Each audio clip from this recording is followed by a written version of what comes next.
All right. Welcome, everyone, to our reading of the 1990s cult classic film Clifford. Not the one with the big dog, but with the one with Martin Short as a little kid. We have an amazing cast here tonight. We have Kate, of course, playing the title role of Clifford tonight. I'm going to be Uncle Martin, aka Charles Grodin, the great Charles Grodin in the film. Anne's going to be playing a whole bunch of people, including Clifford's mom, and also lots of other fun people. She's going to be playing a transvestite, I think. So lots of great roles tonight for Anne. Yeah, thank you for that, by the way. You're welcome. We have Karina, of course, playing Miss Sarah Davis, the lovely Mary Steenburgen in the film, and some other roles as well. We have Johnny playing Mr. Ellis, Charles Grodin's sleazy boss, played by the great Dabney Coleman in the film. Great role, Johnny. Yeah, we have Jennifer playing another child, another bratty kid, Roger in the film, played by Ben Savage, Mr. Boy Meets World. And she'll also be playing a lot of other parts, including Terry the Pterodactyl towards the end. We have, of course, Logan doing the scene description. He's reading my transcription, so if you don't like the transcription, it's not his fault.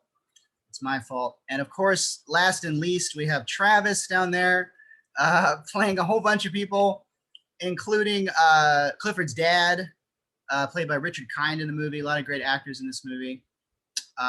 We couldn't get any of them, so we got Travis.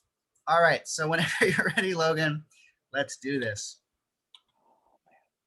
Clifford, written by J.D. Rock and Bobby Van Hayes, transcribed by Uncle Martin. Titles over a storybook on screen. From the beginning of time, children have dreamed of exciting and perilous adventures. Although the adventures are exciting for the child, they can be perilous for adults. This is one such story. The storybook opens to reveal a drawing of that bastard Clifford riding a dinosaur next to a volcano. The opening credits amongst pictures of Clifford having a blast. Clifford is a pirate, Clifford is a gangster, Clifford in space, etc., all whilst riding a dinosaur. This doesn't make any sense. Anyways, credits end as we fade into exterior Wayward Boysville day. A butterfly sits next to wise old Clifford's finger. It flutters away as Clifford makes an old man Martin short face. Clifford presses some buttons on the entrance and enters the boys' home. Boys play nearby. Hi, Leonard. How are you doing? Ricardo, good to see you. You're feeling better. Good for you. Title on screen. Our tale begins once upon a time in the future. The year is 2050.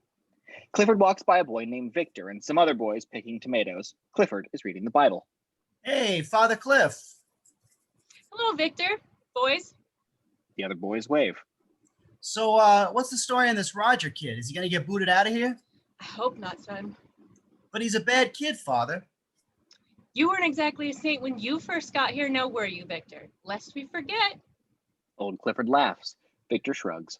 Got me there. Clifford's laugh turns into a hacking cough. He continues to read and waves at the boys as he leaves. Bye, boys. Tomatoes smash into a tree, clearly meant for Clifford, clearly meant to kill. Cut to, Clifford walks past a wall of one of the buildings, singing a merry tune. Was a little man, and a little man was he. He climbed up a sycamore. A basketball hits him in the head. He collapses. Who's... As Clifford gets up, a suitcase dump comes down and knocks him out again. I say, who's throwing? Clifford gets up a third time and is knocked down by that rascal Roger as he lands on top of him. They get up. Clifford holds up Roger's suitcase. Ow. What? Father Clifford?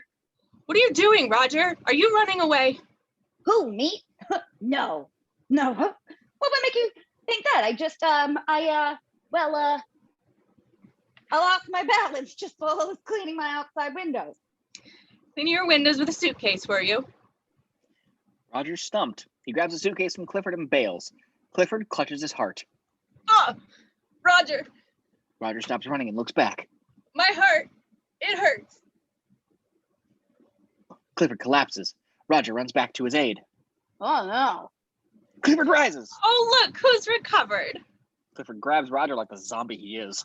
Let go of me! Now. What seems to be the problem? Roger begins to weep into Clifford's smock or tunic priest garb. Clifford consoles Roger. Oh, now. Exterior garden moments later.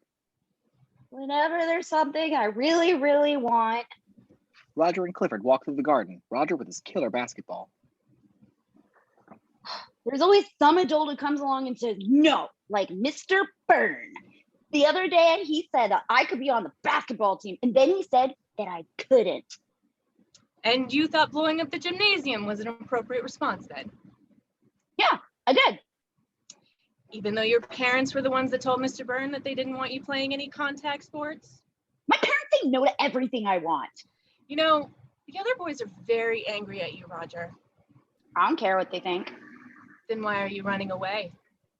Roger looks up at Clifford, once again stumped. Ha ha, you lose, Roger. Clifford puts his arm around Roger and leads him over to a bench. What's your IQ, son? 185.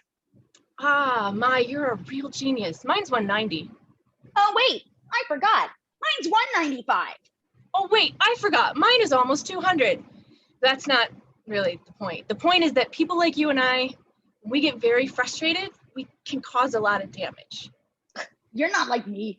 Why? Because I'm all grown up? Well, that's true. I've changed. But when I was your age... Clifford takes a moment to relive the Vietnam-esque memories. Oh. Well, let me tell you a story about when I was your age. Exterior plane, night. I was traveling with my parents to the islands of Hawaii. Interior airplane, cabin, continuous. Little Clifford's head is mostly hidden as he sits between his mother, Theodora, asleep by the window, and his father, Julian, angrily asleep in a classic Richard Kind of way. Clifford looks around, inquisitive and smiling, holds one hand towards the ceiling as if it were raining, and grips his trusty sidekick, Stefan, in the other hand. Weather conditions seem vastly improved, Stefan. I think now we can safely proceed with the scheduled liftoff. Clifford puts Stefan on the tray table, bounces him up and above the seat, startling the woman sleeping on the seat in front of him. Clifford does it again, further annoying the woman. Clifford smiles and does it a third beeping time. Grabs Theodora's drink next to him. Splashdown! The woman looks at him, angrily holding Stefan. Would you please, ma'am, stop hitting the back of my chair? I am trying to sleep. I'm sorry, Miss Nice Older Person, but I don't know what you're talking about. Perhaps you were just having a nightmare about your early days in the circus. One more word out of you and I will call the flight attendant. The woman throws Stefan at Clifford. He catches his best friend and looks slightly shocked. It wasn't very nice of the mean old lady to smash your collarbone, was it, Stefan? Ladies and gentlemen, we'll be passing over Los Angeles in just about 10 minutes. Clifford, excited, looks over his mother out the window.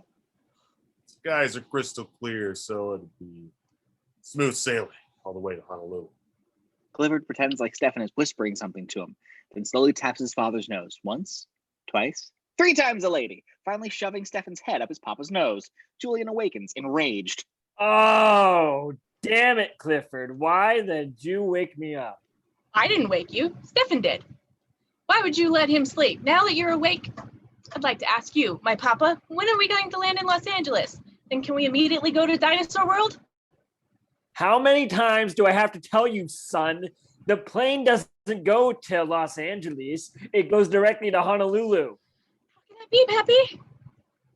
How can what be? That on my birthday, of all days, I can be so close to Dinosaur World and yet so far away? Don't you start with me. Your birthday was 6 months ago. Theodora awakens in a drunken stupor. Clifford dies on a business trip, and it's not a vacation. No. So, will you try to drop this Dinosaur World thing for 5 seconds? Huh? Would you do that for me? Huh? Oh boy, you're driving me crazy. Uh-oh. Looks like Daddy's gonna have a big stroke. Then he'll be talking like this. Oh, I swear to God. Julian balls up his fist, ready to send Clifford straight to the moon. Theodora grabs Clifford's arm, losing it herself. Clifford, God, would you just stop it for 1 minute? Whatever you say, sweet one who birthed me. Clifford smothers his mother's arm with kisses. She gasps, annoyed, as Clifford turns back to his papa. May I visit the captain, Father? I imagine he would be a very brave and wise man, possibly with a cleft in his chin. Julian thinks a moment. All right. Just be back for dinner. Whatever you Clifford say, meets my his dad. papa. Clifford jumps over Julian, clearly crushing his nuts. Ow! Oh, God! Clifford pretends to be an airplane as he goes down the aisle, hitting passengers in the head, one by fucking one. Interior cockpit, moments later. A flight attendant approaches the captain. Captain, we have a young man here who has a request. Clifford enters, beaming and holding Stefan. Hi, what's your name, son? My name is Clifford, and I think you're the bestest captain in the whole wide world. Well, thank you. Clifford, do you like movies about gladiators? Clifford embraces the captain in a chokehold way. The captain loses oxygen until Clifford finally releases him. You, Clifford. I was wondering, my captain, if we could land in Los Angeles so I could go to Dinosaur World? The only way we could land in Los Angeles would be for an emergency. Whatever you say, my captain. Oh, Captain, my captain. You dumb asshole. Clifford looks upward, devilish, hatching a plan as we see a close-up on some of the controls. Interior cabin, meanwhile. Julian butters a biscuit, if you know what I mean, as Theodora continues to drown her sorrows in alcohol. I mean, you try giving birth to a 40-year-old, 10-year-old. Jeez, it's awful quiet in here. Where's Clifford? Exterior plane continuous. The G-damn plane dips down. Interior plane cockpit continuous. Shut the engines down. I'm sorry, I don't know why Stefan did that. Are you out of your tree, sir? Interior cabin continuous. Passengers flip out. A woman rolls by on one of the drink carts. A topless woman runs by. Two guys sword fight. Oh wait, sorry, wrong movie. Interior cockpit continuous. The captain looks down, open mouth, as Clifford stands next to the frightened flight attendant. Stefan, hang in. The captain pulls the throttle and regains control of the airplane. He breathes a sigh of relief as the plane becomes level again. I've regained control of number 4, Los Angeles. Request permission for emergency landing procedures. Roger, Flight 43, this is LAX approach. You are cleared for immediate landing on runway 23. Captain looks back angrily at Clifford, who smiles sheepishly beside the equally upset flight attendant. Exterior plane continuous. The airplane continues on. What an amazing story. Exterior garden, day, the future again. You liked that, did you? It's hysterical. You got him to land the plane. You won. And you got what you wanted. Yes, but I risked the lives of a couple hundred people. No one got hurt, But they could have. but they didn't. But Clifford stops. That's no damn use. That was a truly wonderful story, Father. But I have to get going now. Bye. fine. Bye-bye. Roger gets up and walks away with his basketball. Clifford bends down and fucking lassos Roger. Yeehaw! Son, that's not the whole story. It's just the beginning. Roger, back over. Sorry, Father. It's all right. Sit down and get comfortable. Would you like a mint? No, thank you. Clifford pops a mint. Probably best to overview that unwrapped mint, Roger. Well, I guess we have to begin the story earlier that day. You see, Roger chokes loudly, points to his back desperately. Roger smacks his back. That pesky mint pops out of Clifford's mouth. He looks down at it. yes, I'll save this for later. You see, I had an uncle named Martin. Interior office building, day. Flashback. Martin tap dancing Daniels walks past some other employees looking real snazzy. Who was a famous architect, and he had 2 dreams. Martin stops next to a giant scale model of Los Angeles. One was to build a great mass transit system for what was known at the time as the City of Los Angeles. Oh, great. So LA doesn't make it to the year 2050. Snake Plissken, we're going to need some of your surfing skills. Oh, you never seen Escape from LA. Ah, you're missing out. And his other dream was to marry Sarah. Interior, Sarah's classroom moments later. The lovely Sarah Davis looks up amongst her kiddies, waves at an off-screen Martin. The love of his life. Martin motions for Sarah to abandon the kids. Sarah was a teacher who operated a daycare center where he worked, and she loved him very much. In fact, they were engaged to be married. Sarah exits the classroom, kisses Martin. Oh, shit. Hi, you look so handsome. You look so handsome. Good one, Martin. I'm in a very good mood. How come? It's a surprise. I'll tell you later. No, come on, tell me now. No. Oh, come on. Tell me right now. Exterior secluded road later. Oh my God, he's gonna kill her. Martin drives down a road with Sarah. You're gonna love this. It's gonna literally be the biggest surprise of your life. R.I.P. Sarah. Martin parks her car across the street. Sarah is covering her eyes with her hand. We're here? We're here. Martin hops out of the car. He's excited. I'm excited. See? Don't peek. I'm not. Don't peek. Sarah laughs, still covering her eyes, as Martin runs to the passenger door. Are you excited? Yeah, I Martin helps her out of the car. I'm so excited. Wait, okay. Okay. Please don't peek. I'm not. Okay. Okay. Okay, what is it, Martin? Martin waves a hand over Sarah's face, even though she's already covering her eyes. He runs over to a cliffside house with a sold sign out front. Okay, look. Sarah looks. Her smile is a bit Joker-esque. She can't believe this shit. Are you stunned? What am I looking at? The house. I bought it. It's on a cliff. That's what you want. A cliff. Yeah, a cliff, let's head inside. Interior, cliffside house. Moments later, Martin leads Sarah through the house. It's incredible, isn't it? Isn't it? Uh-huh. It's very minimalist, but it's got a quiet intensity, doesn't it, honey? Doesn't it? Martin kisses a stunned Sarah. It's very warm.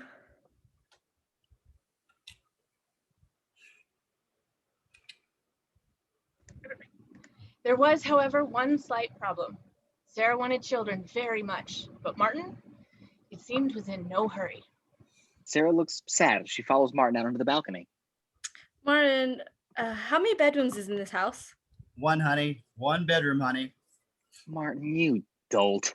He heads out onto the balcony. But look at this view. Look at this. The ocean. I think you can see Catalina out there. It's just, Martin looks down at a horrific drop. Folks walk by on a path. whoa, it is quite a drop. The door closes. Martin looks back. Honey, Exterior cliffside house continuous. Sarah exits the house, upset. I can't believe I let this happen again. Martin exits the house, follows Sarah over to her car. honey, what's wrong? I can't marry you. You're just like my first husband. Oh, he didn't want kids either. When did I say I didn't want kids? You don't have to say it. It's so obvious. It's a joke. What are you talking about? I'm talking about this bachelor pad with one bedroom. Where's a kid supposed to sleep? Oh, honey, have you ever heard the word sofa bed? Have you ever heard the word stupid? Stupid? We say stupid? Stupid. Are you saying this house couldn't work for kids? Oh no, it's just perfect. Where are the kids, honey? Oh, they're just back playing on the cliff. I can't believe what I'm hearing, Sarah. I love kids. No, you don't. I saw you at the daycare today. Oh, no, you're talking about other people's children. You should see me with a kid I know, my own flesh and blood, my nephew. You never mentioned you had a nephew. I love my nephew. What's his name? I want to say Mason. Clifford, little Clifford. Oh, how old is he? Well, I haven't seen him since the christening. He'd be older now. Older now? Yeah, like 10. You know my brother Julian. We don't speak as much as we'd like to. I will tell you this. I have heard that Clifford is a very special boy. Interior airport that night. Julian and Theodora seek out their child.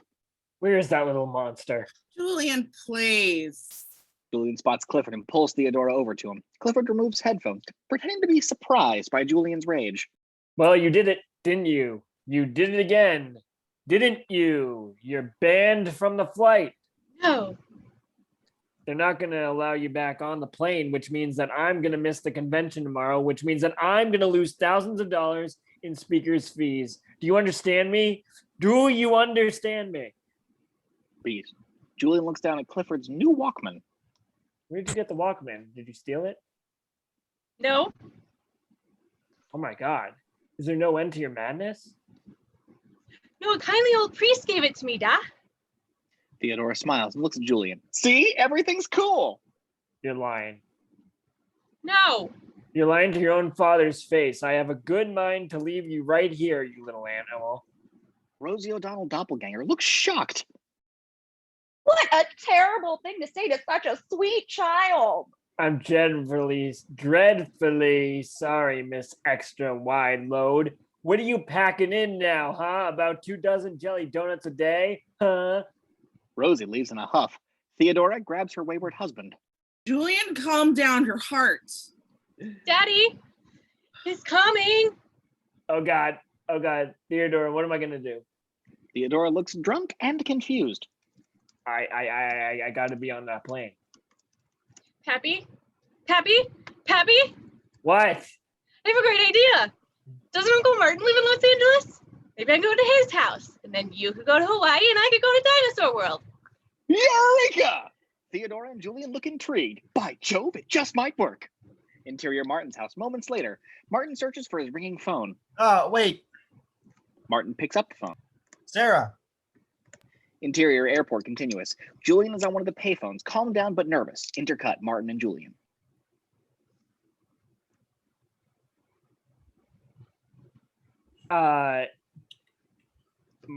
Martin?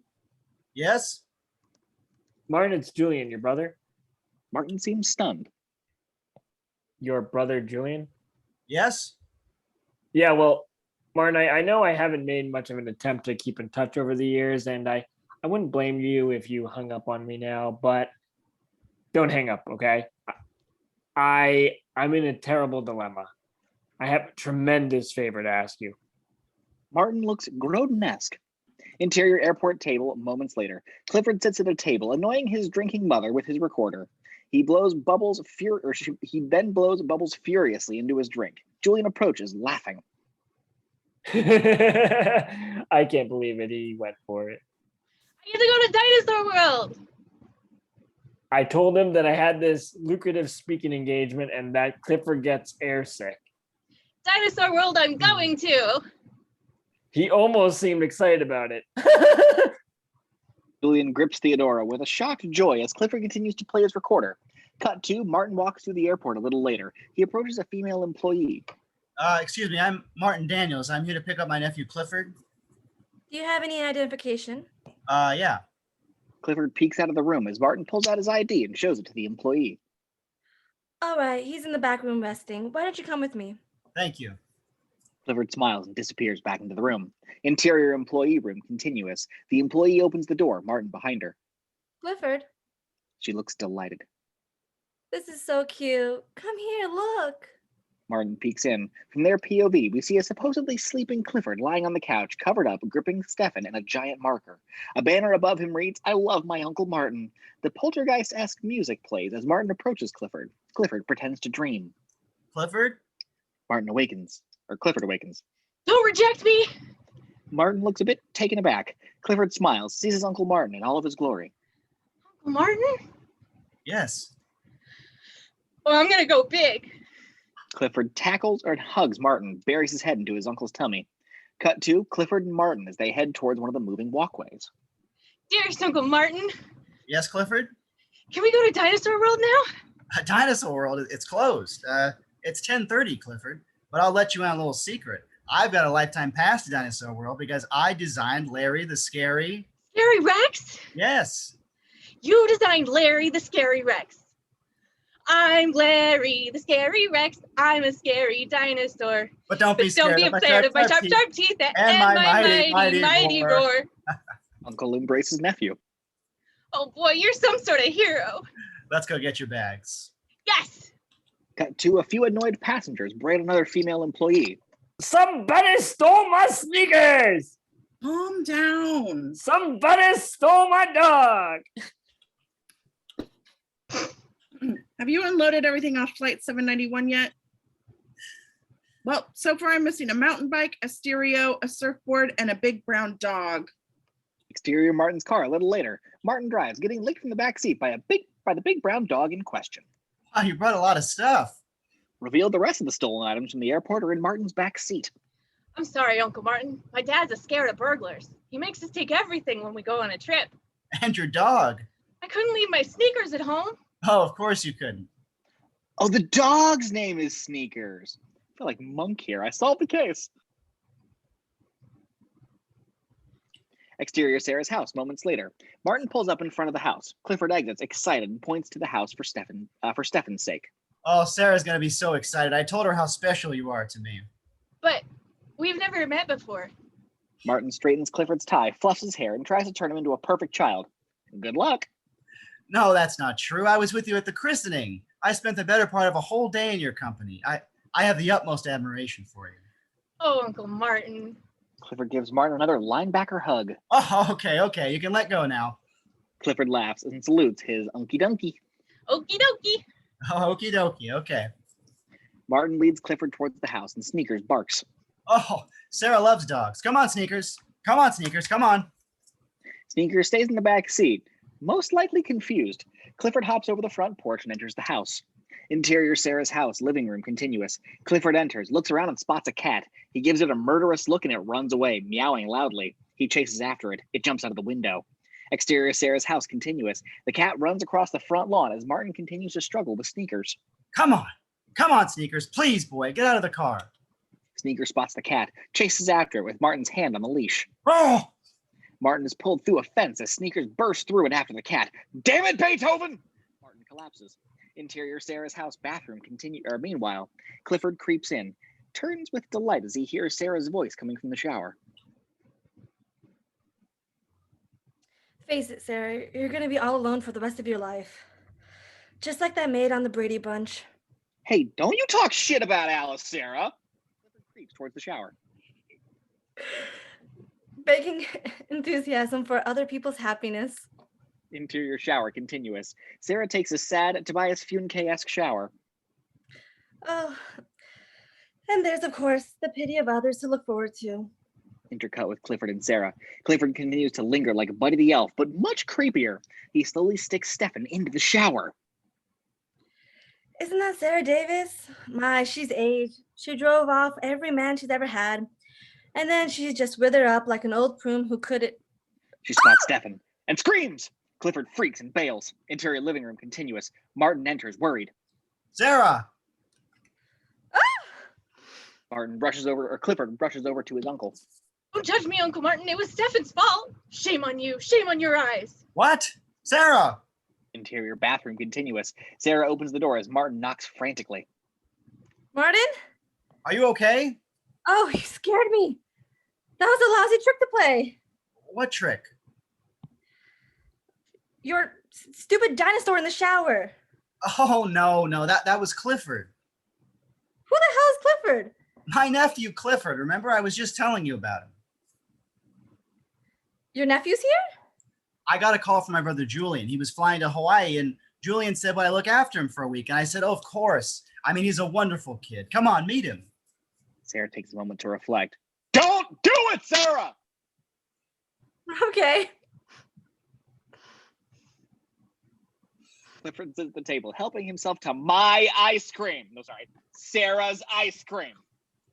Martin approaches. Hi. So embarrassed. Oh, hi, Uncle Martin. I hope your friend doesn't mind that I helped myself to a snack. That's okay. Martin? Oh, Clifford, this is Sarah Davis. Martin turns, revealing Sarah. It's love at first sight. Hello. Hello, Miss Sarah Davis. Oh, that's a lovely bathrobe you're wearing. I'm sure anyone else in it wouldn't look half as lovely. Oh, thank you. What a sweet thing to say. Isn't he everything I said he was? I love you, my Uncle Martin. And I, you, Clinton. Clifford. Clifford. Isn't there an incredible family resemblance? Look at this. Martin bends down and gets face to face with Clifford. Sarah looks confused. Well, I guess so. Yeah. Martin and Clifford smile, looking at each other, realize they're both middle-aged men, and look away, frightened. Well, I'd like to see a little more of you, Clifford. Perhaps you can convince your uncle to make sure of that. Absolutely. But right now, sleepyhead, we got to get you to Uncle Martin's. Martin ruffles Clifford's hair. Clifford looks pained. Normally I would despise when someone ruffles my hair like that, Uncle Martin, but not when you do it. Clifford and Martin share an awkward laugh. Isn't he something? Yeah, he certainly is. Okay, honey, let's go. Honey? Clifford rises, looks at Sarah seductively. Martin kisses Sarah. Boy, I didn't anticipate a Rushmore-esque love triangle, did you? Bye, honey. Good night. Okay, Clifford, come on. Good night. Good night to you too. Good night, sweet Sarah. May all your dreams be pleasant ones. May the rainbow arches. Martin grabs him. Come on, sweetie, time to go to bed. Clifford makes faces as Martin pulls him out the door. He peeks one last time before the door closes, and Sarah realizes she should probably change her name, address, and phone number. Interior, Martin's house, Clifford's bedroom later. Close up on a tribal documentary playing on TV.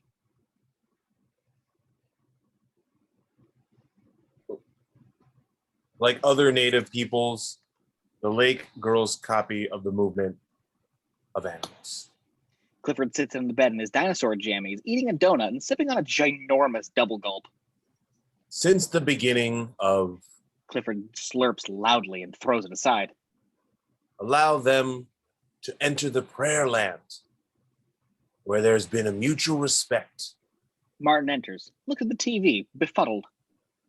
This dance called the... It's time to turn off the video. It is an expression of their culture. Martin turns off the TV. Okay, time to go to sleep. Beat. Clifford puts Stefan in his ear. Stefan felt that was a very cruel action, Uncle Martin. Oh, well, you tell Stefan that it's 2 o'clock in the morning and we have to get up very early because tomorrow we're going to Dinosaur World. Oh, you're the bestest uncle in the whole wide world. Clifford embraces his uncle, and he releases him, looks down to see that his donut is now smooshed on Martin's robe. Martin slowly removes it and hands it to Clifford. Thanks. Good night, Clifford. Good night, Uncle Martin. Martin puckers up for a chef's kiss. Good night, Clifford. Martin puts his hand out. Clifford shakes it. Good night, Uncle Martin. The smooshed donut is back in Martin's hand. Clifford turns towards his bed, then whips back around. You wouldn't lie to me, would you, Uncle Martin? Because if you did, I'd be so angry. I don't know what I'd do. No, I wouldn't lie to you. Get in the bed. Clifford gets into bed, backing down. Cozy. So cozy. Clifford pulls a ring out from under the covers. Uncle Martin, whose ring is this? Where did you get that? On the dresser over there? No, give me that. No, no. That's very valuable. That's my grandmother's wedding ring. Then wouldn't she be my great-grandmother? Yes. Then wouldn't this ring be just as much mine as yours? What's your point? Well, I want to marry Miss Sarah Davis and give her this ring. That's very sweet, but it's very unrealistic. I still want the ring. Well, you can't have it. Martin reaches for the ring. He and Clifford struggle. Give it. But it sparkles. Martin grabs the ring. Ah, Look, I like sparkles as well. I'm going to give Sarah this ring someday. how exciting. Ring bearer, ring bearer. We'll see. Yeah, we'll see indeed. Interior, Sarah's classroom the next day. Sarah helps her kids paint shit. I don't know. This is smiling, isn't it? Knock at the door. Martin waves from the window, points down at Clifford, lifts him up so Clifford can wave at Sarah too like a maniac. Sarah waves back, approaches the fellows as Martin sets Clifford back down with a loud squeak against the window. Sarah opens the door. Hi, Martin. Hi, Clifford. Hello, Miss Sarah Davis. I didn't know you were a teacher. Had I known, I would have brought you an apple. Sarah laughs. An apple. Classic. Oh, what a charming thing to say. How very thoughtful. I'm taking Clifford to Dinosaur World. Then I've got a meeting with Ellis. God, this deadline is really closing in on me. Oh, well, it'll be okay. Your ideas are great. Yeah. Cut to Martin and Sarah exit another room in the building. Come on, Clifford. You gotta admit, it's a little odd that this daycare center has been here for over 6 months and Mr. Ellis hasn't had a decency to drop in, not even once. Clifford grabs a nearby cart and speeds away. He soon rejoins Martin and Sarah as they walk down the hallway. Oh, I'm sure he hates kids. Oh, he's definitely an odd guy. What really makes me nervous is that if I don't talk fast enough, he snaps his fingers at me. Martin snaps his fingers to demonstrate as Clifford flips over a couch, lands on a lamp, rides the lamp like a horsey with a lampshade on his head. My, what a scamp! Parkour.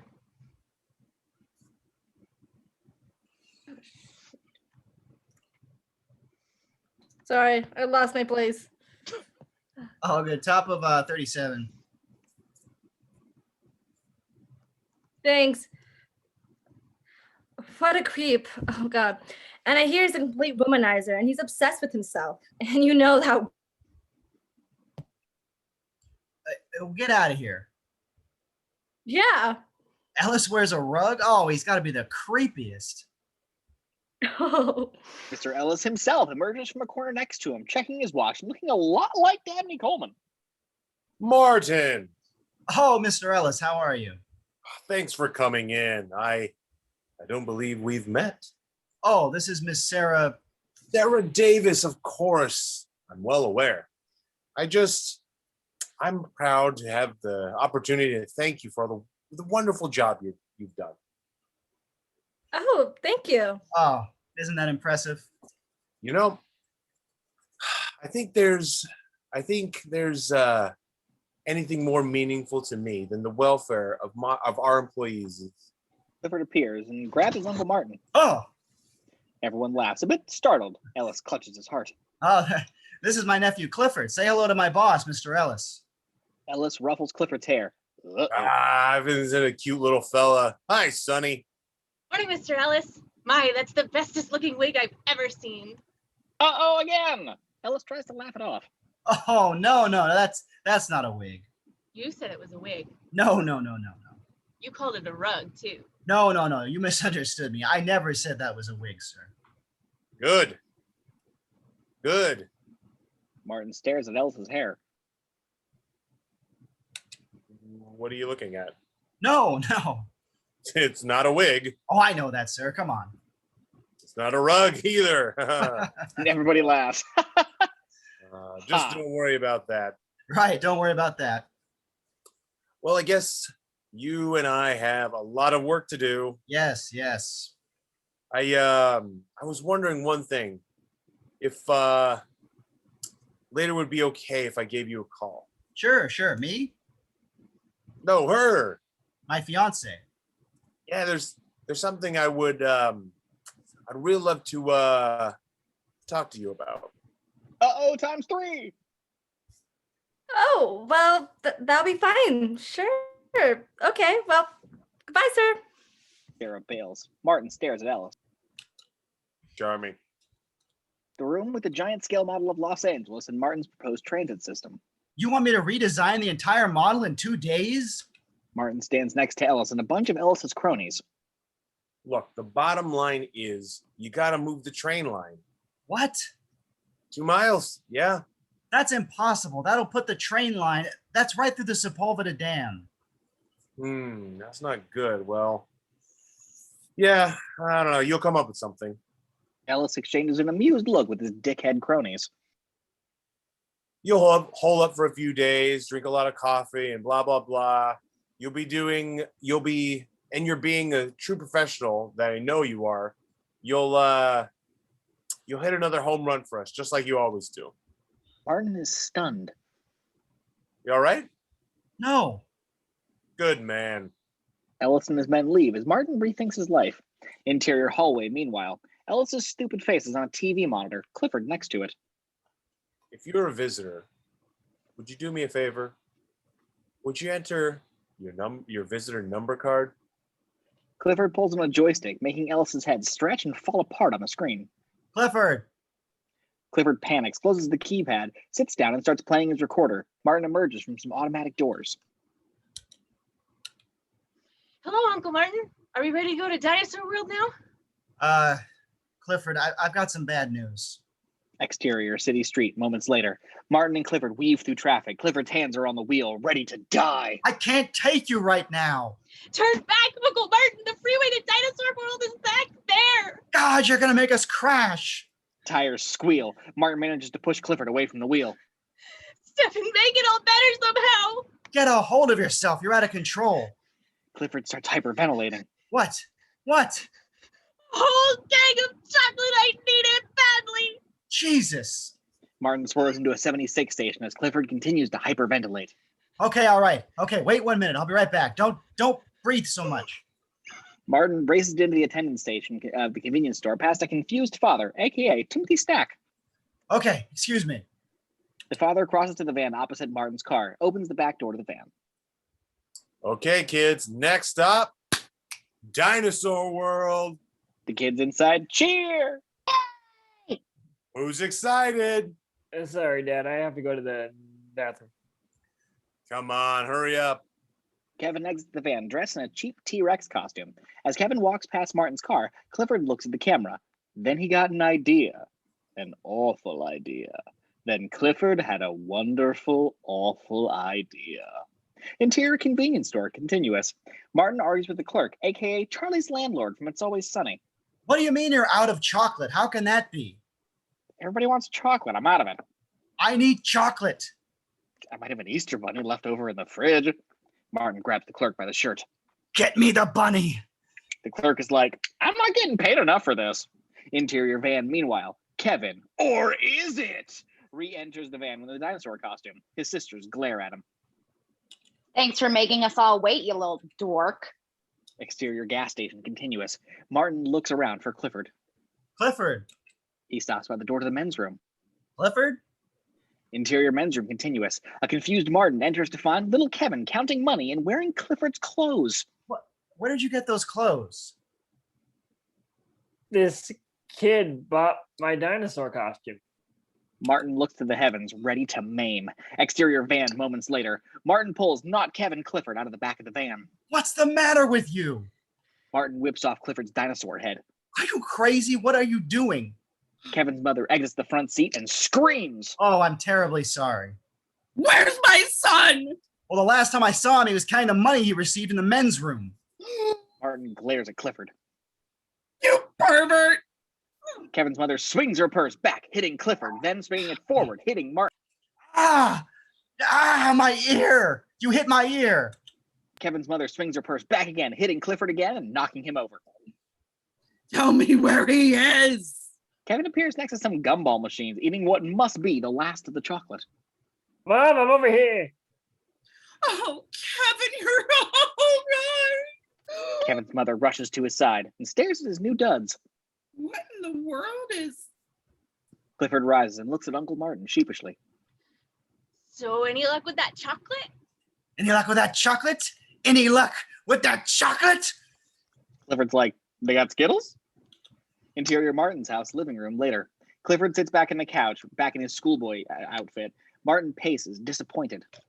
Bad boy, Clifford. Bad boy. Clifford tries to look serious. I don't know what to say to you. I'm shocked. You could have given that child's parents a heart attack. If they press charges, you could end up in prison. Clifford thinks about that and shrugs. Wouldn't be the first time he's gone to prison. And the wasted time.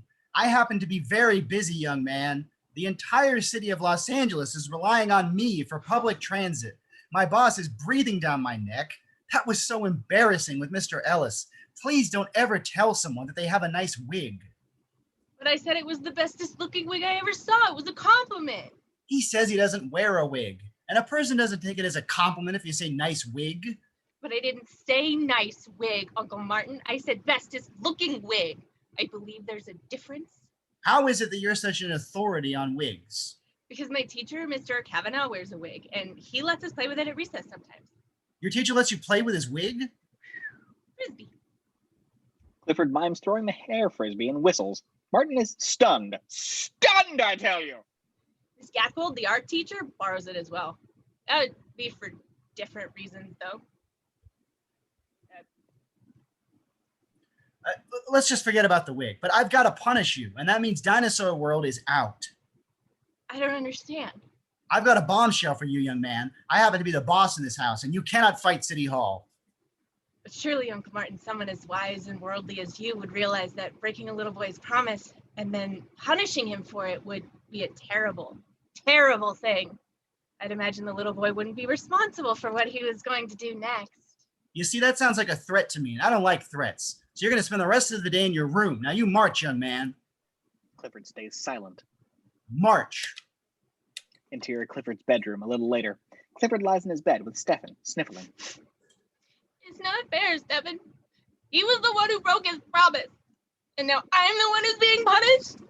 It's not fair. They're never fair. He wipes his little tears. I'm going to go to Dinosaur Road. I don't care what he says. The phone rings. Clifford looks over to it. Interior Martin's office, continuous. Martin sits at his computer and answers the phone. Hello? Interior Sarah's parents' house, dining room, continuous. Hi, it's me. How is Dinosaur World? Intercut Martin and Sarah. Oh, I had to postpone it. Ellis hit me with about 100 changes to make on the model in the next 2 days. Oh, you poor thing. How's Clifford? He must be heartbroken. Nah, he's fine. In fact, we're in the kitchen right now making popcorn. I use a pot holder, Cliffy. So, I was calling about tonight. Tonight? My parents' anniversary? Wow, you didn't forget. Martin clearly forgot. No, come on. Are you kidding? I can't miss your parents' anniversary party. Okay, well, it's 7 o'clock. I can't wait for my folks to meet Clifford. Interior Clifford's bedroom continuous. Clifford lies in his bed, listening to the call. See you then. Bye. Bye. Click. Clifford hangs up the phone, looks to Stefan with an amused smile. Something, Stefan. Too busy for a boy's dream, but not too busy to go out to dinner? Another devilish look. Clifford hops off the bed. Interior living room moments later. Clifford opens up a cassette player. Remember those? He removes a cassette and walks upstairs with it. Interior Clifford's bedroom moments later. Clifford sits on the bed, replaying a message on his Walkman, a boombox next to him. Punish you, and that means Dinosaur World is out. That would be a mistake. I got a bombshell for you, young man. I happen to be the boss in this house, and you cannot fight City Hall. Clifford's eyes light up as he rewinds the tape again. He looks over to Stefan, who sits on top of the boombox. Stefan, do you like Uncle Martin? He waits for a response, and seemingly gets one. So do I. Clifford presses play on the boombox. This is Martin Daniels. Clifford presses play on the Walkman. I've got a bomb. Yikes! Clifford looks pleased. Exterior Sarah's parents' house that night. Clifford walks up to an expensive house with his Uncle Martin. Valets park people's cars. Wow, this house is ever huge. Wow, Uncle Martin, did they live in a hotel? You're not still mad at me for grounding you, are you, Clifford? Of course not, Uncle Martin. Whatever would make you think that? Martin pats Clifford on the shoulder, relieved. They approach the house as Clifford looks disgusted, angry, and homicidal. Interior Sarah's parents' house, dining room moments later. Sarah stands with her father, Parker. There they are. Now, Daddy, I want you to be nice to Martin for me, okay? If I have to, honey. I told you before, I don't understand a man at his age and still not married. Hi, honey. Hi, Daddy, look, it's Martin. Hi. Martin and Sarah smooch. Parker angrily shakes Martin's hand. Oh, congratulations, sir. Happy anniversary, and I hope you have many, many more. Daddy, this is Martin's nephew, Clifford. Well, now, look at this big fella. Parker ruffles Clifford's hair. Clifford smiles, annoyed. Clifford, is it? What do you want to be when you grow up? Cliff? Dinosaur. Martin laughs. Parker stares at him. You see, when Parker was a kid, when he was a little boy, he always wanted to be a dinosaur. He wanted to be a Tyrannosaurus Rex more than anything in the world. He made his arms short and he roamed the backyard. He chased the neighborhood cats. He growled and he roared. Everyone knew him and was afraid of him. And one day his dad said, Parker, you're 17. It's time to throw childish things aside. And he said, okay, Pop. But he didn't really say that. He said, stop being a fucking dinosaur and get a job. Do you like dinosaurs, Miss Sarah? I adore dinosaurs. Hey, Clifford, would you like a cup of punch? I would like that very much. Martin, Bloody Mary? Thank you, thank you. Clifford. Martin turns to Parker. You have a most exceptional daughter, sir. Thank you for letting me know. Cut to Sarah and Clifford getting some drinkage and some snackage. Well, you must be having the time of your life. Why do you say that, Miss Sarah? Oh, well, getting to spend time with your uncle finally and everything. Oh, Uncle Martin. Yeah, scary Uncle Martin. Sarah looks concerned. Julia, a blonde socialite, approaches. Sarah, hello, darling. Oh, how fabulous you look. I always loved you in that dress. It's new, Julia. Yeah, screw you, Julia. That's such a Julia thing to say. Unbelievable. Oh, yes. Of course it is. Oh, come and meet Rowena. Julia pulls Sarah away as Clifford stares at them, filling his mouth with free treats. I'll be back soon. Give me 1 second, Clifford. Okie dokie. Clifford sees a waiter set down a bottle of Tabasco sauce. He pours out Uncle Martin's Bloody Mary and fills the whole glass with delicious Tabasco and chows down some sugar cubes. Martin approaches. Hi, Clifford. Hi, Uncle Martin. Have you seen Sarah? She was taken off to meet someone named Rawidjni, a lady who looks like this. Clifford stretches out his face, and Martin laughs nervously. What makes her face look like that, Uncle Martin? That's what they call a facelift. What's a facelift? Oh, All the rich folk glare at Martin. let's not shout so much. Oh, sorry. I believe your drink is right there. Oh, thanks.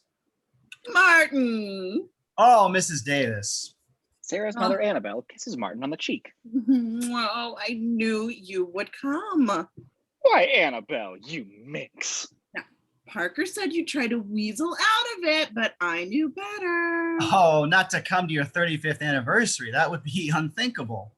Martin and Annabelle laugh. Clifford joins in annoyingly. Annabelle turns to him. Is this Clifford? Yes, I believe it is me. I'm Sarah's mother. I'm Annabelle. If you're Miss Sarah's mother, you must be the most wonderful person in the whole wide world. What a gorgeous, gorgeous child. Oh. Annabelle smooches Clifford on one cheek, then another, then on the other side of his nose, then the other. Wait, no. Annabelle keeps on smooching. Wait! Annabelle stops. She and Martin look startled. I believe Uncle Martin would like to offer you a toast on this somewhat auspicious occasion. How sweet. Parker, Sarah, everybody, come on, gather round. Sarah's Martin is toasting. Sarah, Parker, and other folks look over to move to Martin and the gang.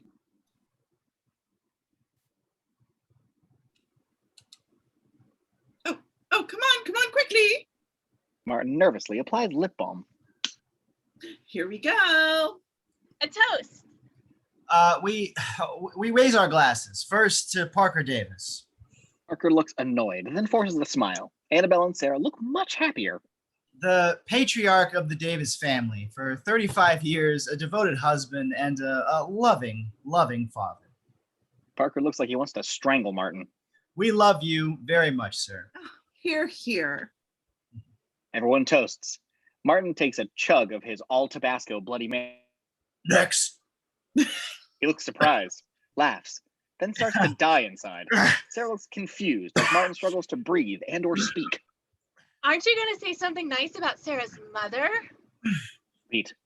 Clifford painfully points at Annabelle and gives her a thumbs up. God damn it, Daniels, get on with it. Are you feeling okay, Martin? Steam is practically escaping from Martin's reddened face. He drops the glass and it shatters. He races to the punch bowl. Ah! He scoops up spoonfuls of punch. Clifford watches, delighted. Interior kitchen, moments later. Martin leads Clifford in by the top of his jacket. Would you please excuse us? I would just like a word with my nephew. Yes, the paprika sauce was the talk of the party. Pass it on.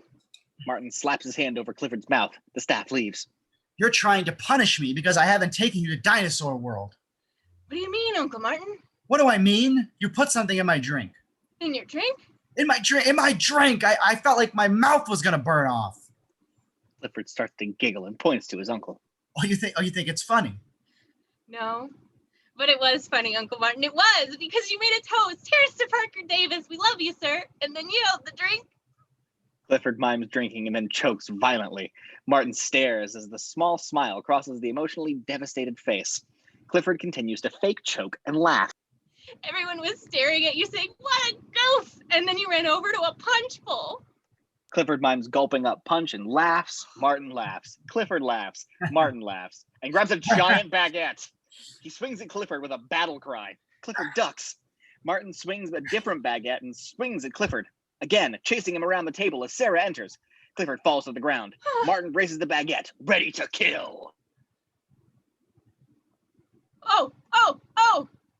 Clifford raises with a container over his hand. See, when you're looking at the baseball, look at it. Clifford holds the baguette like a baseball bat and hits it against the container on Clifford's hand. Hit it. Oh, I see now. Yeah, keep your eye on it. Keep your eye on the ball. Martin swings away again. Tricky to remember, Uncle Martin. Thanks. Long beat. Sarah stares at Martin. He sets the baguette down. Well, so, okay. Yes. Yes. They're starting to serve dinner now. Ah, dinner is served.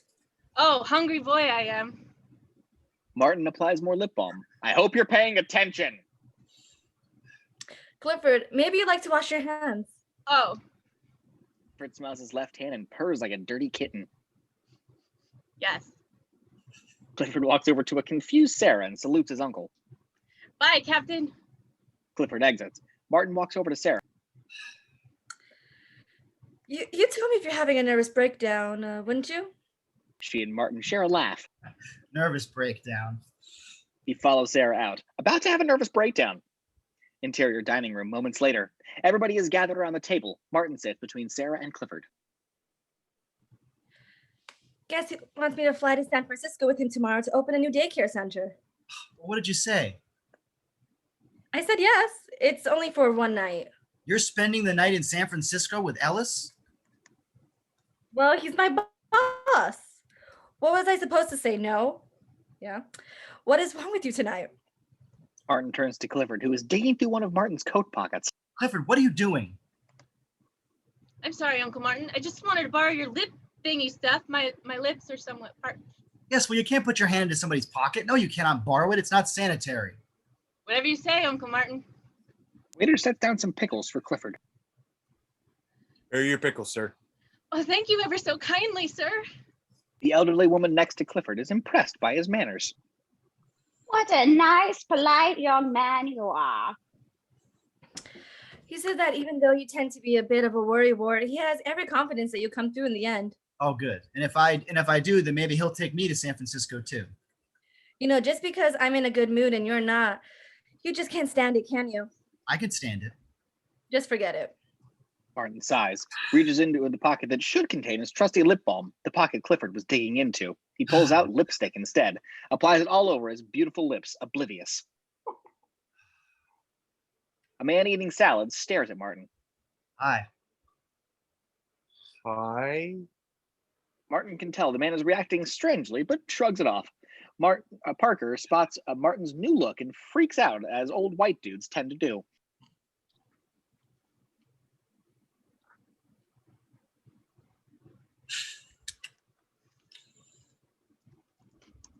What's that, Parker, honey?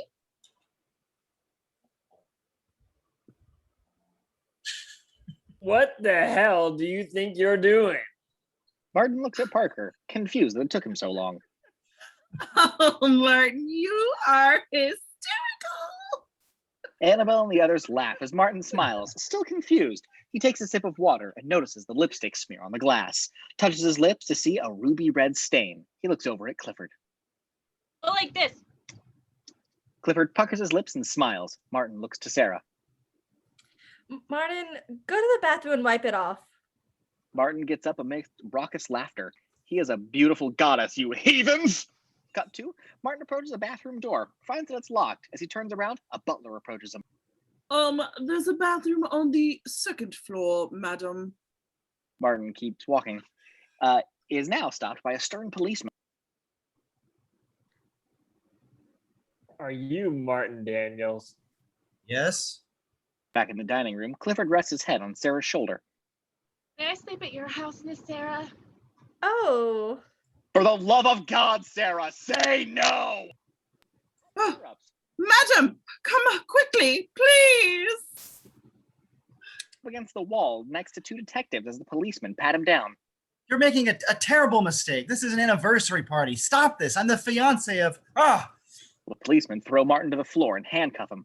I'm Miss Davis's fiance. Sarah approaches this shocking scene. Martin?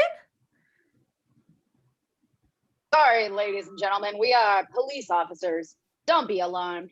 This gentleman is suspected of planting an explosive device. What? No, I'm with the city. I'm designing a public transit system for the entire city of Los Angeles. Two policemen drag Martin towards the door. Honestly, this is insane. You made some sort of horrible mistake. We don't think so, madam.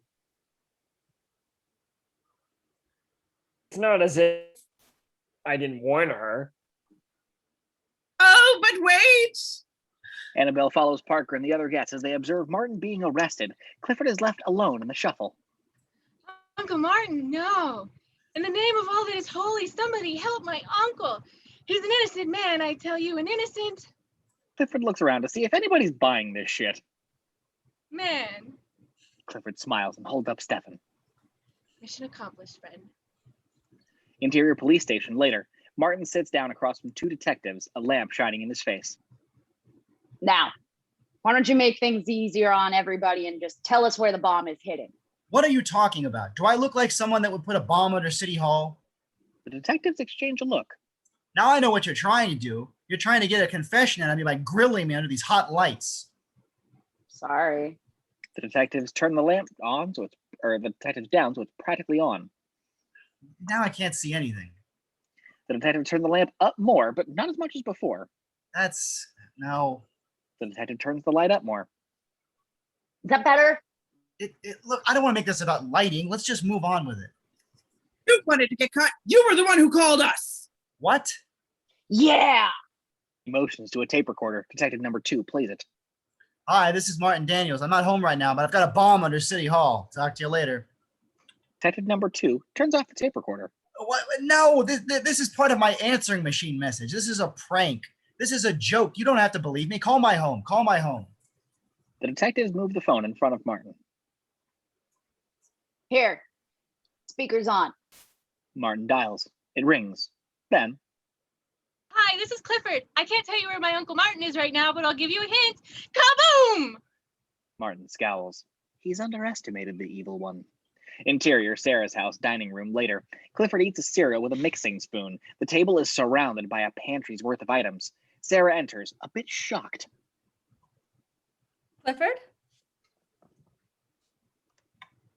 Ah! Clifford's giant spoon flies into the air. Sorry, I didn't mean to scare you. Morning, Miss Sarah. You're all dressed to go dreaming. Don't tell me I'm wrong. Oh, thank you. I didn't hear you get up. I've been up since 5. I don't sleep as much as one might assume. Well, see if I find something to eat. A knock on the door. Martin enters. Hi, it's the jailbird. Martin and Sarah embrace. Oh, Martin, I've been so worried. You've been worried. Clifford looks shocked. Martin approaches him with a smile. There he is. Hi, Clifford. You okay? Hi, Uncle Martin. How was your stay in penitentiary? Did you meet any interesting hoodlums? Martin laughs hysterically and grabs Clifford's hair. Ah!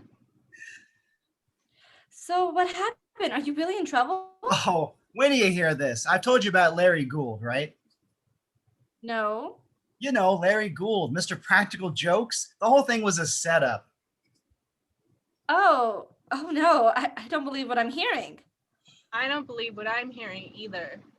Martin laughs and slams Clifford's stupid head into his precious cereal. Oh, honey, be careful how you eat your cereal. Use a napkin. This boy and his cereal. Clifford rises, smiling, face soaked with milk and shame. So explain to me what happened. Larry Gould tapes my answering machine message. Then he tapes a conversation with me on the phone. He edits the two of them together. The police play it back for me, and I think I'm going insane. That's sick. It gets better. The two cops who arrested me at the party, Larry's cousins. No, I don't think that's funny at all. I didn't either. And then I sat down and started thinking about it, and I got to laughing. Martin laughs hysterically again and grabs the back of Clifford's neck, jostling him around like a rag doll. Clifford laughs and struggles. It is funny. You guys are certifiable. Tell me about it. Clifford strains his sore neck. Oh God, I'm so relieved. Oh, now Clifford, see? Didn't I tell you everything would just be all right? Yes, you did, but I don't like those men, Miss Sarah. They're liars, and everybody knows that liars eventually get caught. Clifford looks up and smiles at Martin. That's right, you little peckerhead. Exterior, Sarah's house. A little later, a chauffeur puts Sarah's luggage in the back of a limo. Okay, I'll see you tomorrow. Try to get some sleep, Martin. Yeah, I got a lot of work to catch up on here. Listen, I'm sorry I was such a jerk about your trip with Ellis. Oh, I know, sweetheart. I know. Sarah kisses Martin. I'm going to be staying at the Wimbledon Hotel, so You can phone my suite every 5 minutes. You have a suite? Yeah. Bye, Clifford. Try to make sure. Oh, shit. Try to make sure by the time I get back, your uncle's not working on a chain gang. They all laugh. That's very good. Okay, bye. Bye. Sarah gets into the back of the limo. The chauffeur closes the door. Martin puts his arm around Clifford, and they smile. Sarah rolls down her window. Bye. Bye-bye. Martin and Clifford wave as the limo leaves. Bye. Bye. Get in the car. Interior Martin's house living room. A little later, Clifford sits at a table holding Stefan. Martin paces beside him again. I am now out on bail. Are you listening to me? Are you? Yes, I am. I have a criminal record. But you know what you're going to have?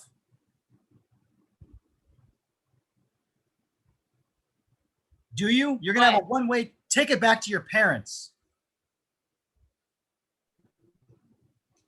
No, don't send me back to my parents. They hate me. Not as much as I do. Clifford cries. Oh, stop with the fake tears. I'm not faking. I'm sorry. I'll admit anything. Just those parents. I'll even tell Miss Sarah that I was the one who put the lipstick in your pocket, which I didn't. It was her father who did it. He wanted to embarrass you. He said you were a simple-minded moron. Sarah's father called me a moron. A simple-minded moron. And Sarah's father put the lipstick in my pocket. Yes, Why would he do that? because he hates you. I don't know why. I certainly think you're a nice enough sort. I suppose that Sarah's father also put the hot sauce in my drink. That I don't know. Oh, you don't. No. You don't. You don't? No. You have no idea who did that. I would suspect the bartender. Theory. Well, I would suggest someone else. Now, who could that be? Clifford looks stunned. If you are about to say what I think you're about to say, then I don't want to hear it. Because Sarah Davis loves you, Uncle Martin. She wouldn't do that. Oh, she has problems with you, but every relationship goes through that. Martin glares at his bastard nephew. Oh, you don't think it was me? Oh, Uncle Martin. Clifford goes in for a tummy hug, and Martin pushes him away. Stop. Long beat. Clifford nervously stares at Stefan. And I had to be made naked in the jail. I was strip searched. I was humiliated. I know, I'm sorry. I'm sorry that I made the tape. Oh, God, it was wrong, Uncle Martin. And why did I do it? Why? I think I know why, because I was so angry at you for having promised that you would take me to Dinosaur World, then breaking that promise, Uncle Martin. What is it with you in Dinosaur World? It's a sick thing. It's like you're obsessed with this Dinosaur World. I believe that Dinosaur World is the only place where a boy like me can be happy. A therapeutic, beautiful moment as Clifford weeps into his arms. Martin shakes his head. Ah, Martin pulls up a chair at the table. listen to me. Listen to me. Shut up a minute. Listen, shut up. Very calming, Uncle Martin. Clifford calms down a bit as Martin almost touches his hair, then decides not to. Will you listen to me? Will you listen? I'm listening. All right. A long beat. Clifford sets Stefan closer to Martin. Don't put the dinosaur on me like that. Martin moves Stefan away. Just leave the dinosaur over there like that. I'm trying to tell you something. Clifford starts to reach for Stefan. When I was a little boy, Clifford reaches for Stefan again. if you touch that dinosaur, I'm going to kill you. Stefan wanted to stand here. Martin reaches for Stefan, struggles to pull him from Clifford's firm grip. Give me the dinosaur. Give me it. I'll rip its head off. Give it to me. Martin puts Stefan into his pocket. God almighty, boy. Clifford looks upset. Now listen to me. I'm trying to tell you something to help you. Clifford smiles, kinda. Clifford, I'm trying to tell you something about when I was a little boy growing up in Chicago, all right? Yes. There was a great amusement park called Riverview. Did your father tell you about it? Yes. I thought that was the only place where a boy like me could be happy. But my father never took me there. And then one day, they tore it down before I ever got to go there. I understand how you feel, Clifford. You do? Yes. Does it ever get easier, my Uncle Martin? Not really. All right, now listen to me. Listen to me. Here's the deal. You go to your room, write a confession that I will take to the police, and I will not send you back to your parents. And you tell Sarah that you and I are the best of friends. And we are, aren't we? Shut up. But if you even look at me funny, if you do one thing I find weird, which is like, your middle name. Clifford stares at Martin deviously. You see, you're doing it right now. Can you just act like a human boy for 1 minute here? Clifford struggles to not look like a serial killer. Look at me like a person. You can't do it for more than a few seconds. Look at me like a human boy. Clifford tries a vacant expression, kinda look. Nailed it. Don't mess around with me. You're going to be back on that plane. You understand me? I understand that I love you. Clifford hugs Martin's esophagus. All right. Let it go. Let it go. No frozen jokes. All right. Clifford breaks the hug, revealing Stefan in his grubby mitts again. Stefan walked back. Give me that, Clifford. It's another struggle between a man and a child, or man-child, and child-man and dinosaur, as Martin struggles to take Stefan away from Clifford once again. Please don't hurt him. He's the only one left in his family. All right, you know something? Take the dinosaur and go to your room with the dinosaur. I don't want the dinosaur. You take the dinosaur. Go ahead. Write your confession. Yes. Clifford leaves. Pretty soon there won't be anyone left in his family. Interior of Martin's office later. Close up on Martin's computer screen as he works on a digital version of the model. Okay, I've got 20 hours. Martin types. I can do it if I don't panic. Attaboy, Martin. Interior kitchen moments later. Martin approaches the refrigerator. Clifford, come on down and get some lunch. Clifford. Martin opens the fridge, takes out a carton of milk, some meat, and some bread. His eyes go to the milk carton. He picks it up. My dearest Uncle Martin, I've failed you in so many ways that I've decided to take the 1:45 train to San Francisco to try to find Miss Sarah Davis. I love you with all the love I have in my little boy heart, Clifford. Martin turns the carton, which has Clifford's handwritten note on it. On the other side is a Polaroid of Clifford taped over a "Have you seen this missing child" message. Oh my God, what have I done? Martin rips off the Polaroid and bails. Interior train station moments later. Martin races to the station searching for Clifford. He spots him walking through a doorway. Clifford! Clifford pushes past people near the train. Clifford! Clifford boards the train. Clifford! Interior train continuous. Martin hops aboard, looks around, runs over and shows the porter the Polaroid of Clifford. Have you seen this boy? No. No, sir. The train starts. Martin and the passengers shake back and forth. Martin approaches two women with a picture. Well, Have you seen this boy? damn it, Santa. No, I haven't. Martin continues down the train, flustered. Exterior train station continuous. The train flies by, revealing that rascal Clifford. Waving goodbye, Martin shows off some of his show tune skills. San Francisco, open your golden gate. You'll let nobody wait outside your door. Clifford and the camera speed up.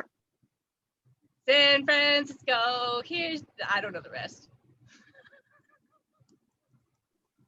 All right, exterior train later. The train trains it up on the tracks. Interior train continuous. Passengers opposite Martin eat, drink, and be merry. Another woman offers Martin a hunk of something delicious. Like a hunk? Oh, shit. Fuck. A blonde kid snaps his fingers and loudly listens to music through headphones next to Martin. Exterior San Francisco, Union Station. Night. Martin exits the train. San Francisco. Exterior Martin's house. Night. A raucous party is a happening. Dozens of people flock in and out of Martin's lovely home. Interior Martin's house. Living room continuous. The phone rings. A doofus named Brian makes his way through the crowd. Answers it.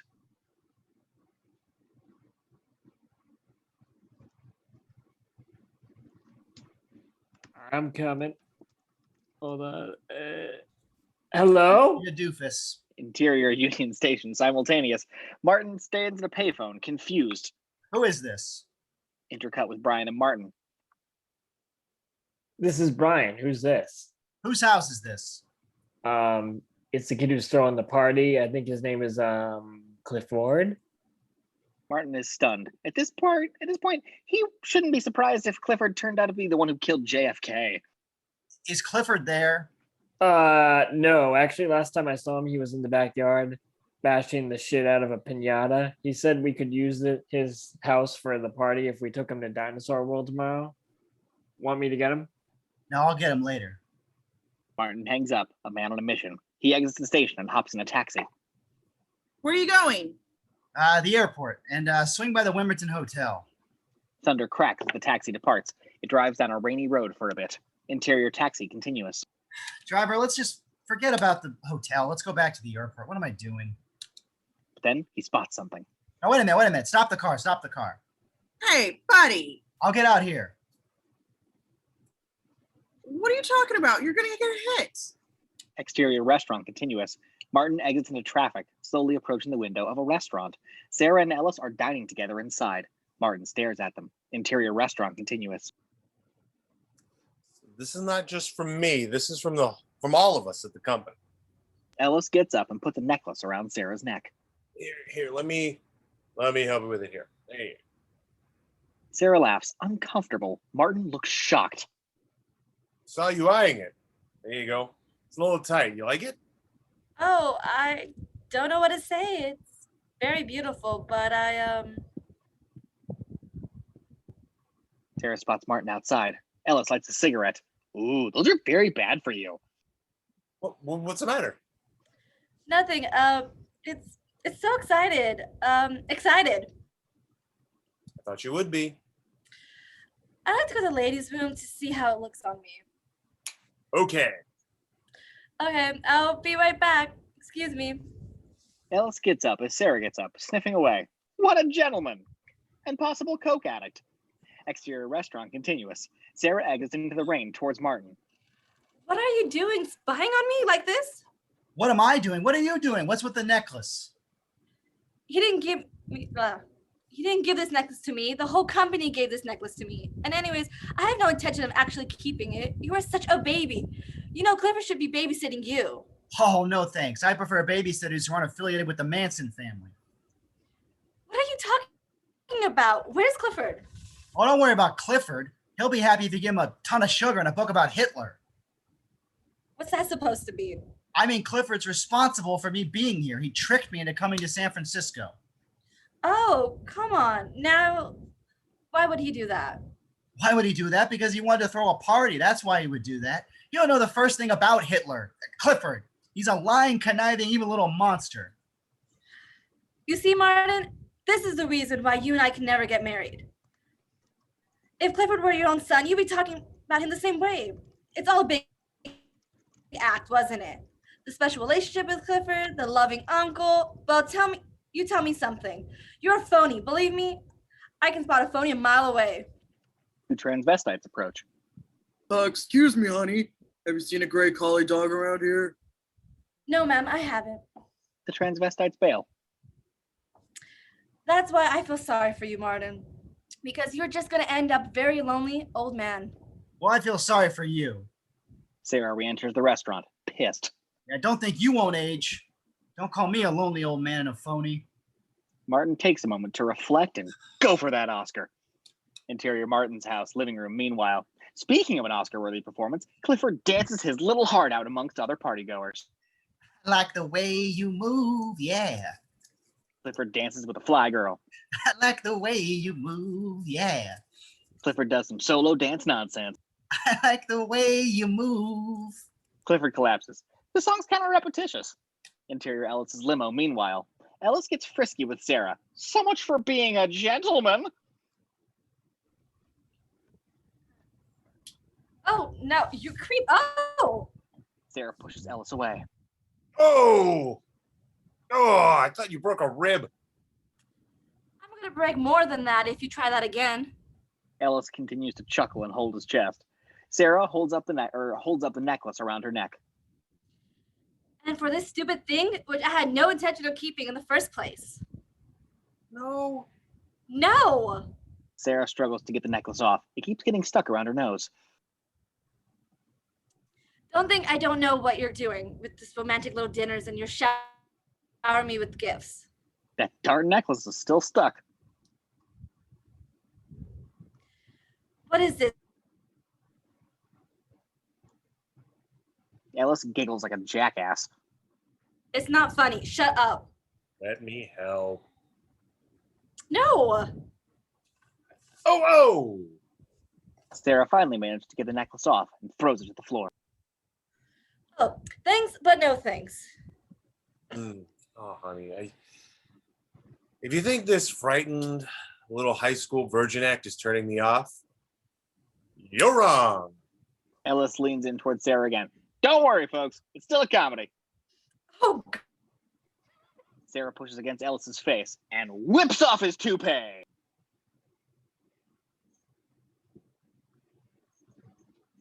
God. That is true. Sorry, let's go. You put that back. No. Put that back on my head. Sarah rolls down the window. Nope. She tosses that shit into the crisp San Francisco night. No, you don't. Carrier airplane, meanwhile, Martin mutters incoherently to himself as he draws horns and a beard with a Sharpie on the Polaroid of Clifford. He then just scribbles out Clifford in a black swirl, ring style. Exterior Martin's house. Later, Martin skids to a stop in his car. Interior Martin's house, living room, moments later. Martin enters. The place is wrecked with the after-party nonsense. Martin tears down a happy birthday banner hanging over the stairs. Clifford! Uncle Martin? Martin runs upstairs, battling streamers and such. Interior bedroom continuous. Martin enters to see Clifford tied up on the floor. Uncle Martin, I'm so glad you're here. I got on the train to run away, but a person tried to touch my no-no special place.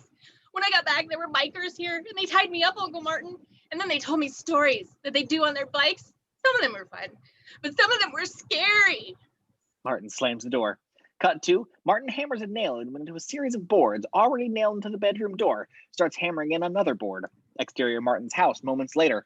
Martin stands on a ladder and nails boards into the windows. Interior Martin's house office, later. Martin sits at his computer and the phone rings. Hi, this is Clifford. Martin freaks out and grabs the wires to the machine. I can't tell you where my Uncle Martin is right now, but I'll give you a hint. Martin turns the machine off and throws it down. Interior bedroom, meanwhile. Since his hands are still tied, Clifford grabs the telephone receiver with his lying mouth. Interior Sarah's hotel room, simultaneous. Sarah listens on the phone to the other end of the line. Intercut, Sarah and Clifford. Hello? Clifford? Miss Sarah Davis? How are you? Not very good, Why? because Uncle Martin has become nutty nuts. He went away for the longest time, and when he came back, he was like a crazy person. I know what you mean, Clifford, but I think he's just overworked. I'll get the first plane home in the morning, and I'll see you then. I love you, Miss Sarah Davis. I love you too, Clifford. Oh, shit. Clifford makes weird panting noises. Sarah hangs up with her hand. Clifford hangs up with his lips. Sometimes I scare myself. Clifford pulls his hands out of the ropes. Exterior Martin's house the next morning. The windows are still boarded up. Is Clifford loose? Interior Martin's house, office continuous. Martin sleeps by his computer. He hears boards rattling and awakens with a jolt. Interior bedroom continuous. Sarah tears the boards away. She spots Clifford, who is on the ground again, seemingly tied up.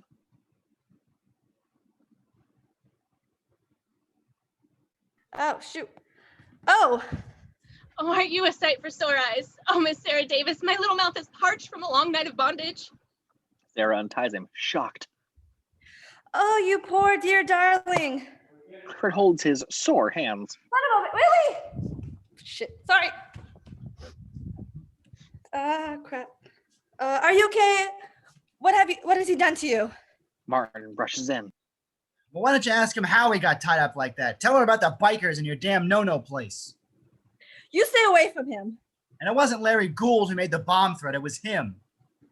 Clifford feigns being shocked. I don't know what he's talking about. Why is his face twisted so? Martin, you need help. Sarah leads Clifford out of the room.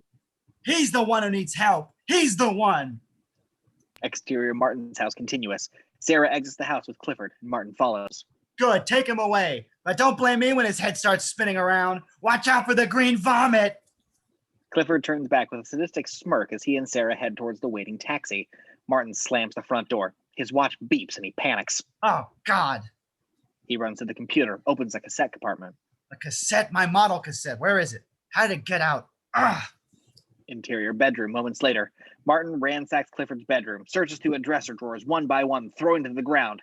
Taped to the bottom of one is a cassette. Gee, I don't like him. Interior office building later. An old dude stands at a podium, Martin's giant scale model behind him and a packed audience in front of him. We live in an age of gridlock. Our projects for the year 2000 indicate that the average speed is... Martin approaches Ellis, who's wearing a wig with a ponytail and lighting another cigarette. Where have you been? You should have been here an hour ago. I've been listening to this idiot for... Martin stares at Ellis. What are you looking at? Nothing. Good. Did you make the changes to the model? Yes, I made the changes on the model. But you didn't shave? We've got the entire press here, and you look like shit. Ellis walks away towards the audience. I look like shit. Well, you look like Willie Nelson. Ellis pushes away the old dude at the podium. The audience applauds. Thank you, ladies and gentlemen. At this time, I would like to introduce the man who was the chief designer of this entire MagTrans project. Martin glares at Ellis. Ladies and gentlemen, Mr. Martin Daniels. Marty, come on up here, you old son of a gun. Everybody applauds. Photographers take pictures. Come on, they love you.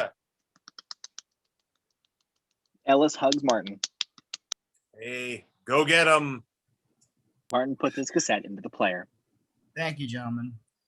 Thank you very much. I just want to say that the entire fucking model fucking explodes. Everybody screams. Ellis and the others shield themselves. Martin turns, officially insane, stares at the flames that used to be his dreams. Fire extinguisher! Look out! The fire extinguisher guy puts out the fire with, well, you guessed it. Congratulations, Clifford. Brilliant. Who the hell is responsible for this? I am. Then you're fired. Of course I am. Oh, and by the way, I happen to love Willie Nelson. Same, Ellis. Same. Ellis runs over to the press and points at Martin. This is his... I underestimated the evil one. Oh, Clifford, what shall we do? Whatever shall we do? Exterior Sarah's house that night. The velvety sounds of Clifford's recorder play from inside. Interior Sarah's house, bedroom continuous. Clifford sits in his bed with his jammies playing a tune until Martin grabs him by the mouth like Leatherface. Exterior road later. Martin's car races down the road. Interior Martin's car continuous. Martin drives quiet, smiling a bit. Clifford sits next to him in a straitjacket. I'm Larry, the scary Rex. I'm a scary dinosaur, but... Don't be scared of my sharp teeth or my mighty, mighty roar. I love kids and kids love me, even... Shut up! Exterior dinosaur world moments later. Martin pulls over. Clifford's window rolls down. He looks out, transfixed. We see a panoramic view of dinosaur world. Well, there it is, Clifford. Dinosaur world. Are you happy?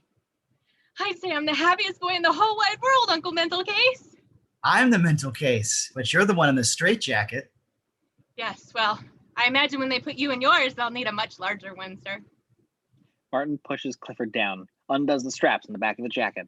Oh, that's cute. Cut to, Martin pulls up to the employee entrance and greets Mitchell, the security guard on duty. Clifford is back in his jammies, more inconspicuous, you see. Hi, Mitchell.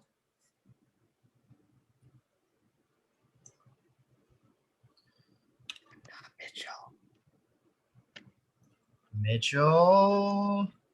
Hang on. Oh, hi, Mr. Daniels. This little fella is just crazy about dinosaurs. I'd like to take him on a little tour. I'll take full responsibility. Yes, sir. And throw some light on the Rex, would you? Okie dokie. Martin drives towards the matte painting. The park. He stops the car. We stay on Clifford as he exits the car, once again entranced. We pull back to reveal the Larry the Scary Rex ride. Cut to, a Triceratops car exits the ride. Climb aboard, Clifford. Clifford hops into the Triceratops. Are you excited, Clifford? Yes, because this has always been my dream, Uncle Martin. The same way as building a transit system was always my dream. What do you say it was? Has something happened to it? Has something happened to it? We'll see how you feel about your dream after being on the ride for 10 hours. 10 hours? Oh, I'd imagine I would like it even more. Then we'll see how you feel after 100 hours. Martin starts up the ride. Clifford is elated. He and Stefan enter the ride in their Triceratops. Interior, Larry the Scary Rex ride continuous.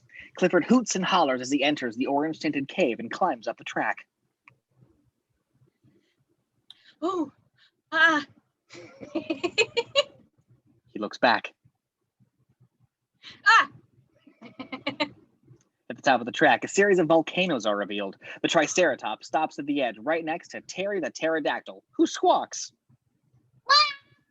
Hello, I'm Terry the pterodactyl. I'd turn back if I were you. Larry's in a horrid mood. Clifford laughs, delighted. Things haven't been going very well around here. Terry is interrupted by a low rumbling. Oh dear, an earthquake. Terry's voice echoes as an excited Clifford drops. Fake boulders tumble down beside him. Ah! He races up and down the track, up and over a loop. Ah! Ah! The Triceratops drops into some water, slows down, and dives past a series of skeletons. One pops out at Clifford.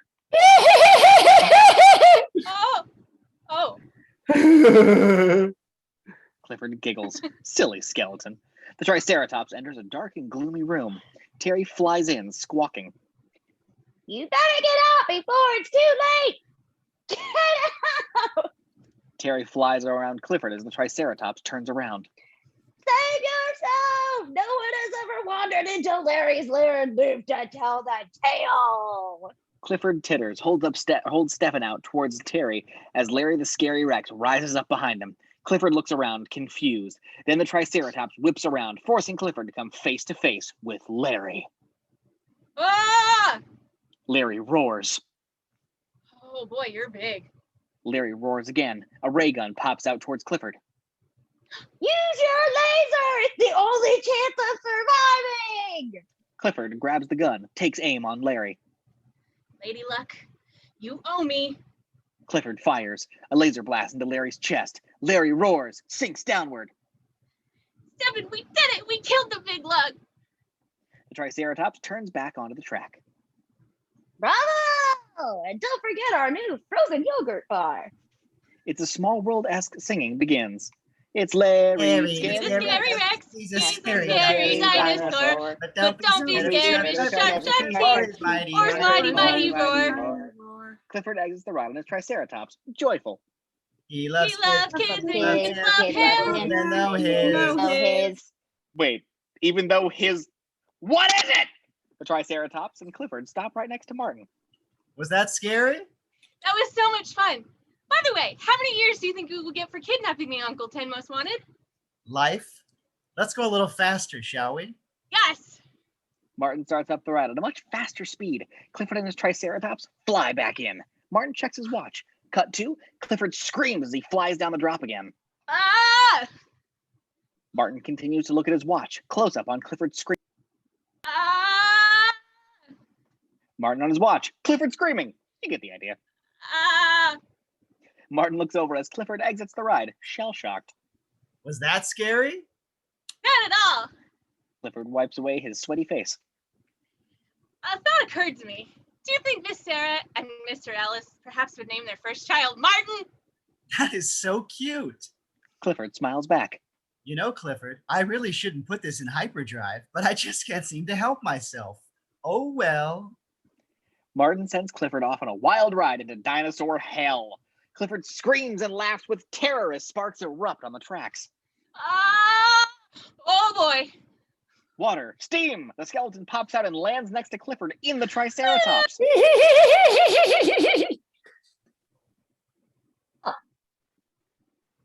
Terry flies towards Clifford, out of control. Watch your back if I were you. The Triceratops turns, and a dazed Clifford faces Larry once more. Larry roars. Terry flies towards Larry's head. Ah! Terry crashes into Larry's eye. Larry supports Buckle.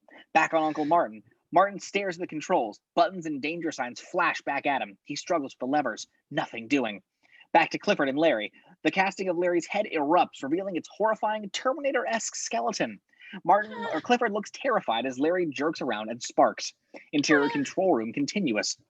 Martin pushes a red button, races in past machines that are also sparking, covering his face. You did this, Uncle Martin! How could you? He climbs up a ladder. Back to Clifford and Larry. Larry's support finally breaks, and Larry plummets towards Clifford's jaw chomping. Ah! Back in the control room, Martin runs up some stairs, enters through a doorway, now inside the ride. He sees Clifford in the distance, precariously dangling from the Triceratops. Someone help! Clifford looks down at Larry's ginormous, hungry head. He struggles to climb over the Triceratops. Martin watches from the edge of the perch. Uncle Martin, save me! Martin stares off into the steamy space. Uncle Martin, I'm thinking it over. please, I'm scared. Well, I'm scared of what might happen if I save you. I mean, maybe I should do mankind a tremendous favor and let that dinosaur eat you. Clifford looks stunned. I mean, who knows what horrors you might unleash? What if you got your hands on some plutonium? I just made the bestest nuclear bomb in the whole wide world. The Triceratops spins. Clifford dangles over Larry's mouth. Ah, ah! The skeleton plummets out into Larry's mouth. Sparks explode. Clifford gasps. Martin runs backwards. Uncle Martin! Ah! Martin leaps, lands on top of the Triceratops, reaches down towards Clifford.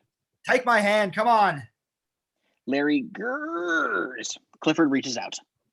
Help me, please! Their fingers connect. Martin slowly pulls Clifford up. Ah, come on. The Triceratops shudders. Martin and Clifford jump to safety. The Triceratops falls down into Larry's teeth.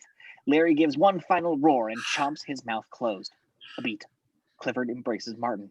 I'm sorry. No, Clifford, don't. I don't want to hug you. I can't imagine anyone ever wanting to hug you. But I really am sorry. You really are sorry? You know, sorrow is a human emotion. And as we know, you're not a human, boy. You're just this destructive thing. Eventually, everyone just gets to hate you. Clifford is heartbroken. Let's go. If that's the way you feel, why should I go with you then? Then don't go with me. It's your choice. Martin leaves. Clifford looks contemplative. For the first time in my life, I felt very confused. I thought that I didn't care how Uncle Martin felt about me. Dissolve 2, exterior garden, the future. Roger listens to the wise old Clifford finish his story. But I was wrong, and his words had devastated me. And I thought I was so clever. And yet I hadn't figured out until that moment that if you destroy everyone who stands in the way of your dreams, then you end up alone with no dreams at all. Wow, write that shit down. Roger takes a moment to reflect. Is that what's gonna happen to me? You? No, you're much too intelligent for that. Roger smiles. Boy meets dinosaur world. Okay, write that shit down, son. Exterior, Wayward Boysville. Moments later, boys play basketball and run off as old Clifford and Roger approach them. Did your uncle ever forgive you? Begged him to. I sent him over 287 letters of apology. All of them returned unopened. A football flies at Clifford. He catches it, delighted, and throws it back like a champ. You're improving, Lofty. Whatever became of his girlfriend? Miss Sarah Davis? Well, one day, out of the blue, which is an expression we used back then, I received a phone call from her with the bestest request in the whole wide world. Interior church flashback.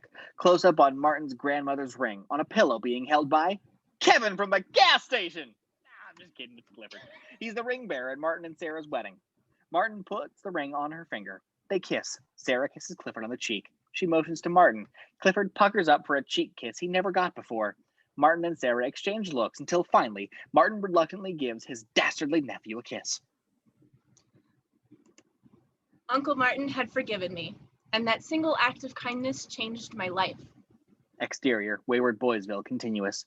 Roger hugs old Clifford. Thank you, Father. You're welcome, Roger. Roger picks up his suitcase and basketball and heads back towards the school. Hey, Father. You were some kid. Clifford shrugs. Not to brag or anything. I'd really have to go a long way to match you, but I won't. Why is that, son? I want people to like me. How are you going to do that, Roger? I'm going to write 287 letters of apology. Ah, Not sure that applies here, Roger. See you next week, Father. Bye-bye. Roger heads off. Old Clifford looks around, pulls out Stefan. That beautiful brontosaurus hasn't aged a day. Mission accomplished, old friend.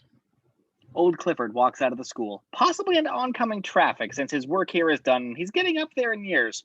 The gates of the school close behind him as we fade out.